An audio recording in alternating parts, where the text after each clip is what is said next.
Alors cette vidéo vous propose de faire une mise en couleur avec des Copics et éviter qu'ils bavent avec le bic qui pose un petit problème. Donc on va prendre deux Copics uniquement, le C3 et le C6 par exemple, ou un C5 et un C2, enfin voilà, avec une petite différence entre les gris. Il vous faudra également un bic pour faire les détourages, un crayon gris pour accentuer les ombres, un crayon blanc, le fameux, un crayon bleu, ça peut aider, et on verra pourquoi, un taille-crayon pour tous ces crayons, un cutter pour les pastels, du talc, des petits cotons de démaquillage et les fameux pastels, un bleu et un orange et une gomme un peu meilleure que la mienne. C'est parti pour le cube magique avec une lumière qui vient d'en haut à droite, la face numéro 1 côté lumière, face 3 dans l'ombre, la face numéro 2 en intermédiaire. On va renforcer les arêtes qui sont du côté de l'ombre et tourner vers le sol et un numéro 5 pour faire l'ombre.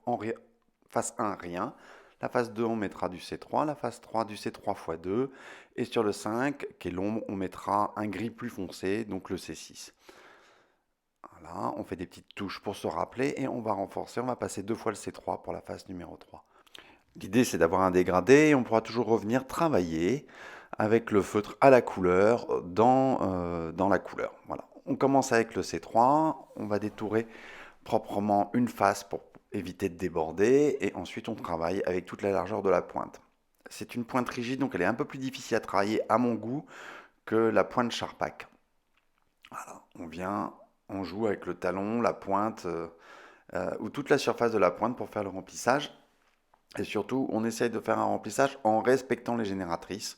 Donc là, j'ai pris des génératrices verticales, parce que je sais que je vais travailler ensuite un dégradé vertical. Par contre, dans le fond, je vais utiliser plutôt des génératrices horizontales, parce que je sais que je vais avoir un dégradé horizontal dans le fond. On essaye de ne pas recouvrir les surfaces qu'on a déjà faites, et puis on laisse une petite réserve pour symboliser l'épaisseur du carton sur l'arête de devant. On fait de même sur toutes les autres faces, numéro 2 et 3 de chaque boîte, puis on fait les ombres.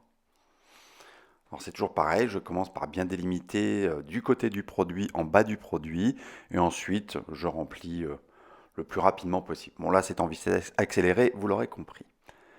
On va attendre maintenant 2 minutes, le temps que tout ça sèche pour pouvoir retravailler dans chaque couleur.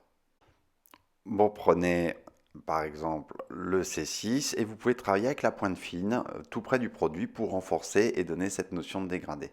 Donc on va faire toutes les ombres ainsi. Je remplis surtout du côté du produit, puis je ne vais pas jusqu'au bout de l'ombre pour laisser cette notion de dégradé hein, qui évite de travailler au crayon par derrière. Voilà. On commence toujours par une arête bien droite et on finit ces petits dégradés vers l'avant. Nous allons travailler avec le C3 maintenant de la même manière pour refaire ces dégradés. Donc ici sur l'arête qui est la plus orientée du côté de la personne qui observe, on va renforcer la couleur et puis on va pratiquer ce dégradé avec le feutre, ce qui dynamise le dessin assez rapidement. On peut travailler aussi avec la pointe de la plume large et faire ce dégradé qui descend vers le bas. Voilà.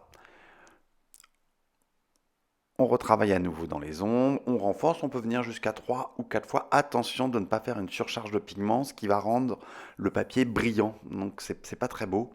Et donc l'idée c'est d'obtenir ces dégradés en repassant à chaque fois avec la même couleur.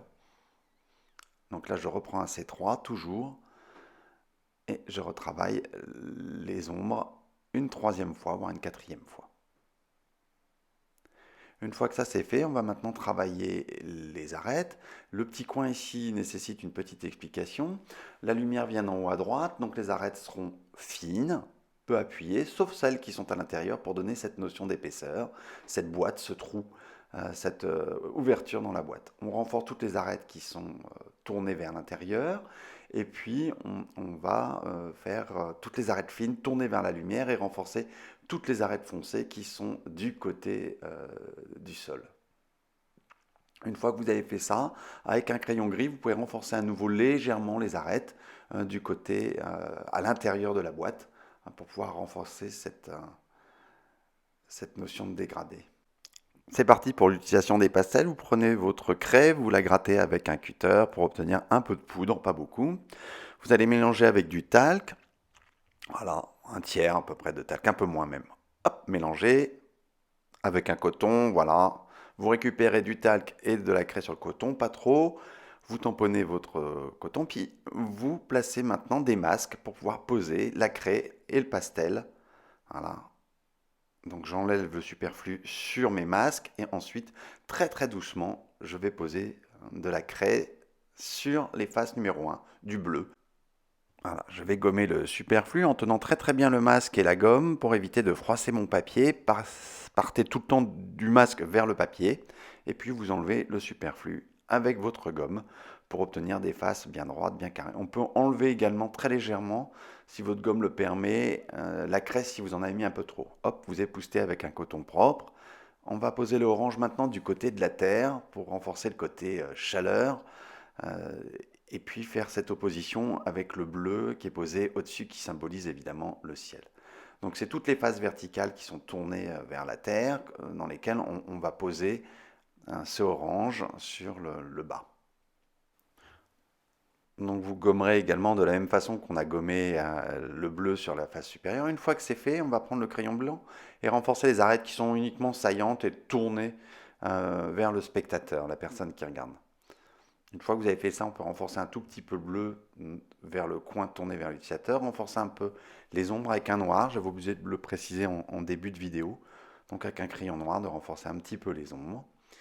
Et puis la dernière touche avec le Posca, vous essayez sur une feuille de brouillon à côté pour éviter que votre Posca ne déverse toute sa peinture sur votre feuille et vous posez sur le coin le plus tourné vers l'utilisateur une toute petite touche de blanc, puis dans l'ombre, le coin le plus à l'ombre, tout au bout, toc, une petite touche de blanc pour arrêter le produit. Moi je renforce sur cette arête là, voilà, guère plus, et on va s'arrêter et à vous de jouer.